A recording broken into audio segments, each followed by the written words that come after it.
La raison de ma visite au Rwanda, c'est la participation à un projet avec l'ONG RCN Justice et Démocratie, qui nous a permis de venir pendant une semaine chercher un maximum d'informations sur le génocide des Tutsis au Rwanda. J'avais, d'un point de vue personnel, besoin de toute une série d'informations supplémentaires pour pouvoir aborder cette question-là avec mes élèves. D'un point de vue historique, mais surtout d'un point de vue social, comment est-ce que le pays aujourd'hui a pu se reconstruire, quels sont les mécanismes qui ont été mis en place par le système politique, mais aussi par la population pour faire face à cet événement. Après avoir eu l'information par rapport à l'histoire du Rwanda, quel est le message généralement allez-vous transmettre à vos élèves? Merci. Alors moi, tantôt, j'ai appris un mot nouveau que je ne connaissais pas. C'est le mot Ubuntu. Vous connaissez Ubuntu? Oui. Alors moi, j'ai envie de dire ça à mes élèves, que ce qu'il y a de fantastique que j'ai découvert au Rwanda, c'est la volonté que vous avez d'essayer de vivre ensemble. Et ça, c'est quelque chose avec lequel je repars et que je vais partager avec mes élèves. La possibilité de rencontrer des témoins, d'avoir des témoignages. On est allé rencontrer les enseignants et les élèves. Ce qui m'a frappé particulièrement, c'est l'incroyable résilience dans laquelle la population rwandaise semble être. La place qui est accordée aujourd'hui au discours d'unité. Les élèves ont répété de nombreuses fois à quel point il ne fallait pas discriminer et accentuer les différences. The lessons that I would encourage teachers of Belgium to teach my fellow students about genocide against the Tutsi.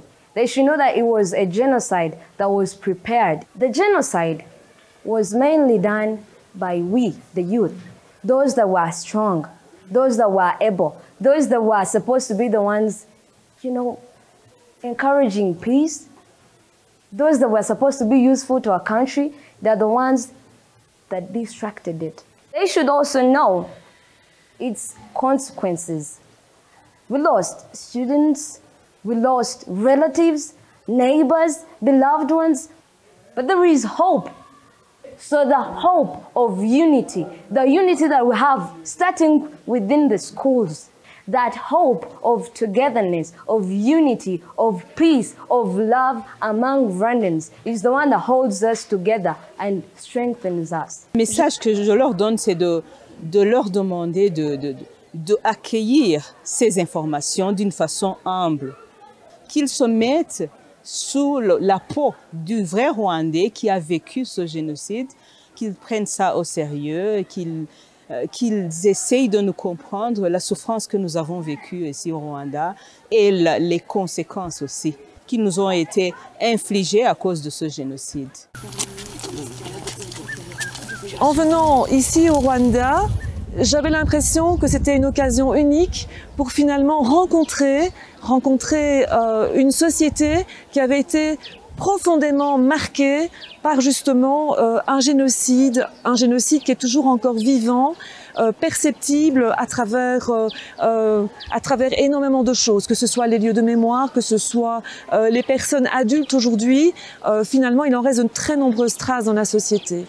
Et donc, il me semble impossible de parler des génocides aujourd'hui au XXe siècle sans accorder une place importante au génocide Tutsi au Rwanda. Ce qui me frappe le plus, c'est cette volonté d'aller de l'avant. La modernité et l'universalité du message. On entendait ici dans les méthodologies utilisées, on parle de l'importance de l'empathie, on parle de l'éducation à la paix. Toutes ces méthodologies sont utilisables et importantes chez nous aussi.